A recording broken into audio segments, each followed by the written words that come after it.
Então, nós temos diferentes camadas de responsabilidade de governança de TI. Tá? Você tem o clássico da administração estratégico, tático, operacional. No estratégico vão estar os diretores do órgão público, por exemplo, ou de uma empresa. No tático, os gestores executivos. E no operacional, os gestores de negócios e TI, né?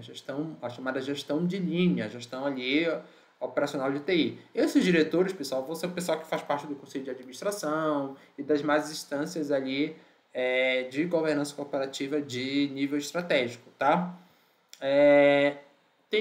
Quando a gente fala em governança de TI, tem dois lados, dois grandes grupos, né? Define o lado comportamental, que define os relacionamentos formais e informais e confere direito decisórios a indivíduos ou grupos de indivíduos específicos. Então, a palavra-chave aqui é relacionamento e processo decisório.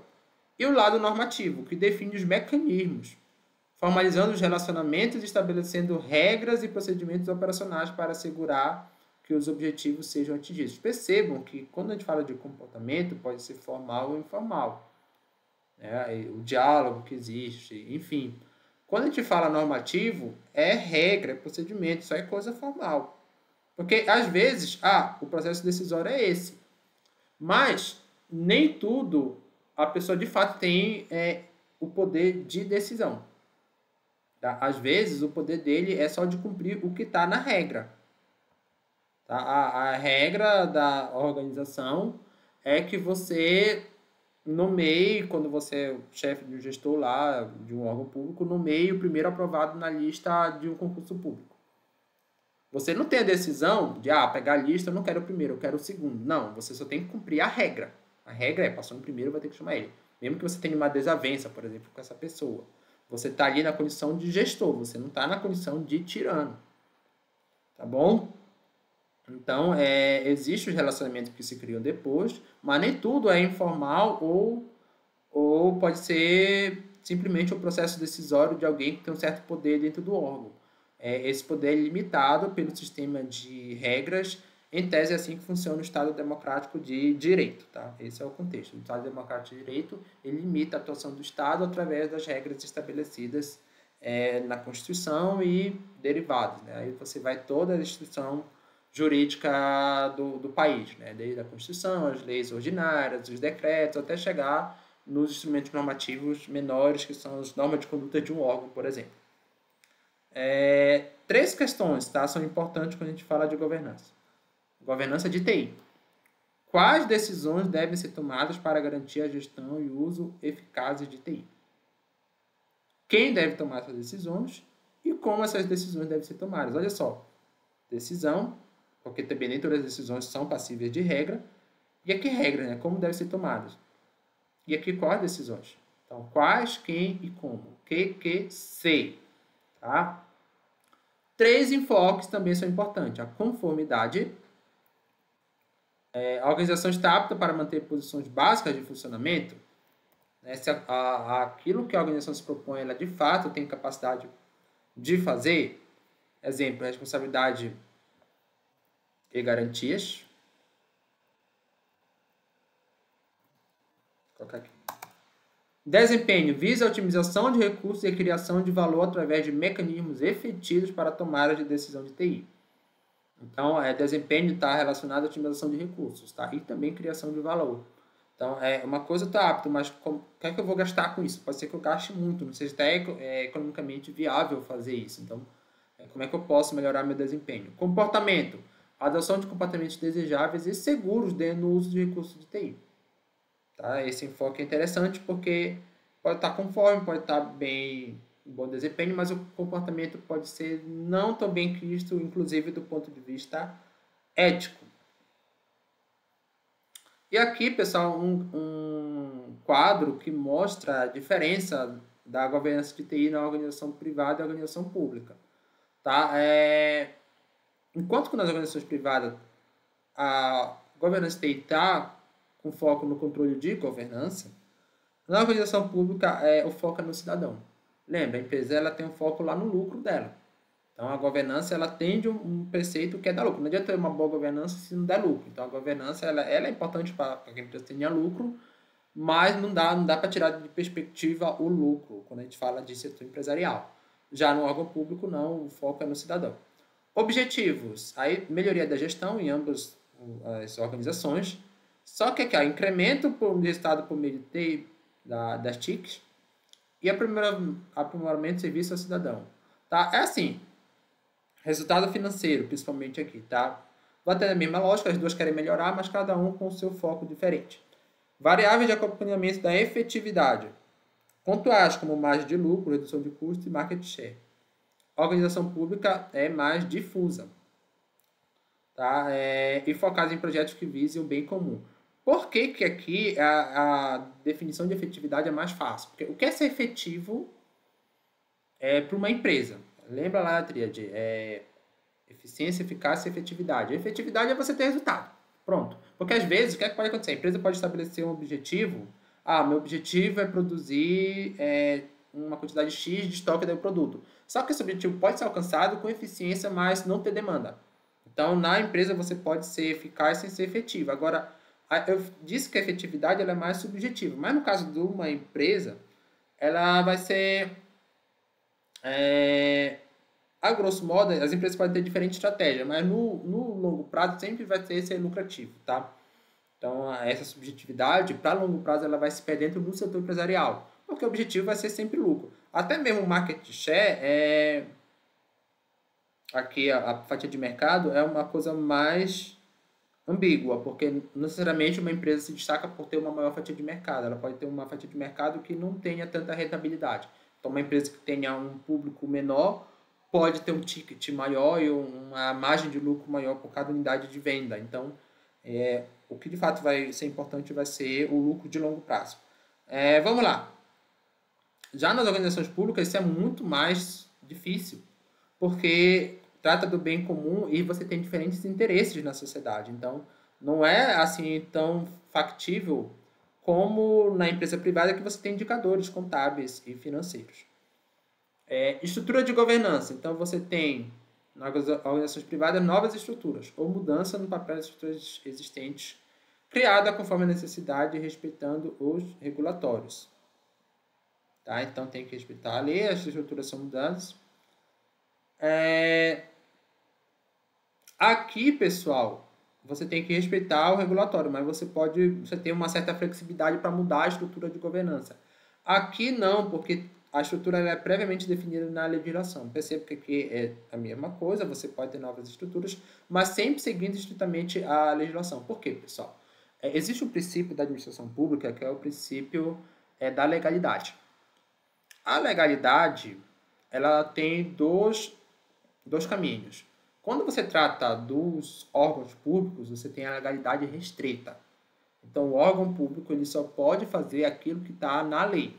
Legalidade restrita, aquilo que é legal na lei. Você, como funcionário público, por exemplo, só pode fazer o que está na lei. Quando a gente vai para o caminho da iniciativa privada, da sociedade civil, você tem a legalidade ampla. Ou seja, você pode fazer tudo que a lei não proíbe. Percebam que é diferente. Por isso que aqui você tem mais espaço de modificar do que aqui. Decisões. Organizações privadas têm novos papéis decisórios ou mudança de papel existente conforme a necessidade, respeitando a regulação. E aqui a mesma coisa. Você pode ter novos papéis, mas vai ter que seguir a legalidade restrita. Tá? Então, você tem maior nível, amplitude para mudança no sistema de estrutura de decisões também. Partes interessadas, particularmente nas organizações privadas, vão ser os acionistas. Assim, tem um grande debate hoje na academia, quando a gente fala de mercado financeiro. Deixa eu mostrar isso aqui para vocês. Tá? Tem todas essas partes interessadas. Imagina que aqui é uma empresa. Hoje existe a chamada ESG, que é Environment, Social and Governance. Então, meio ambiente, sociedade e governança. A ideia é que isso é uma agenda de desenvolvimento sustentável, em que as organizações precisariam ser mais conscientes para um mundo melhor. Isso é até explicado lá no livro do Klotter, Market no 3.0, tá? Antes do 4 e do 5.0. Esse paradigma de gestão, ele surgiu ali na década de 80, com o conceito de desenvolvimento sustentável. Tem aula aqui no canal, de 87. Foi se estendendo na década de 90, nos anos 2000. Quando chega ali em 2000, ele começa a ser questionável. Tá? Hoje, com uma certa crítica que se tem a essa agenda ESG, você tem um grande nome na literatura, que é o da Mandoran, que é da literatura de valuation, que é a avaliação de empresas, que diz que essa agenda ESG ela não agrega valor para o acionista ou para a empresa, tá? Que ela virou um discurso político, mas que na prática as empresas que implementam isso não vão se dar bem no longo prazo. Tem essa disputa, você tem grandes grupos de interesses nisso. Na agenda ESG você tem a BlackRock, que é um grande fundo de empresas global, tá? Dono aí de participação em várias empresas. Então, a ideia é que quando você pega essa agenda dos stakeholders e traz para o empresarial, ouvir todo mundo é importante. Numa visão dessa agenda ESG. Numa visão mais contrária, que é do da Mandoran, por exemplo, e outros acionistas, vai dizer, olha, isso não é empresa. Empresa não é obra de caridade, empresa não visa solucionar os problemas do mundo. Para isso existem os governos, enfim, as organizações não governamentais. O que a empresa precisa, no final da história, é ter lucro. É ter lucro e aumentar o valor para o acionista. Então, o que importa é o acionista. Tá? Porque não adianta, eu vou me preocupar com todo mundo aqui e não vou me preocupar com o acionista. As ações vão cair, a empresa vai deixar de ser viável ali no longo prazo. Claro que por trás da agenda ESG tem toda a questão de benefício estatal, disso, o que essa da Mandoran diz é que essa agenda ESG ela é criada por esses grandes grupos globais para colocar barreiras econômicas para a concorrência, né? E por isso que você tem grandes empresas seguindo a agenda ESG. Por outro lado, existe sim um movimento de buscar um capitalismo mais consciente, se isso é retórico ou se isso é verdade, aí eu não vou entrar nesse mérito, só estou falando para vocês que tem essa divergência ideológica e também de pensamento aí quando a gente fala de partes interessadas. Então, na organização privada é consensual que os acionistas vão ser a parte importante, né? Não é consensual se é somente eles ou se também as outras são, no fim das contas, importantes. Não é que as outras não vão ser importantes, mas assim, vão ter sua relevância desde que atenda aos interesses dos acionistas. Já nas organizações públicas, aí sim não tem essa discussão de que só importa os acionistas. Porque o poder público tem, em última instância, o objetivo de promover o bem-estar social. Tá? Eu tenho um grande amigo, quando eu lecionei lá no Amapá, que é o professor Galindo, ele falava uma frase que eu achei muito boa. Assim, o mercado privado ele tem o objetivo de gerar valor econômico e o governo tem o objetivo de gerar valor social. Eu concordo com essa frase, porque assim, às vezes as coisas se misturam. O governo tem que gerar valor econômico, a empresa tem que gerar valor social.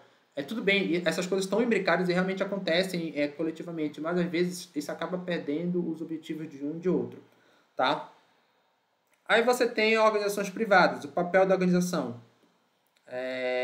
Aqui, organização privada predominantemente focada na sustentabilidade econômica, financeira, e organização pública predominantemente no papel social. É bem interessante porque esse termo sustentabilidade, quando a gente pega a literatura de ambiental, de desenvolvimento sustentável, ele inclui, do ponto de vista pragmático, a tríade, né? Econômico, social e ecológico. Podem ter mais dimensões, mas eu até acho estranho. Sustentabilidade econômica, quando a gente pega o termo, né?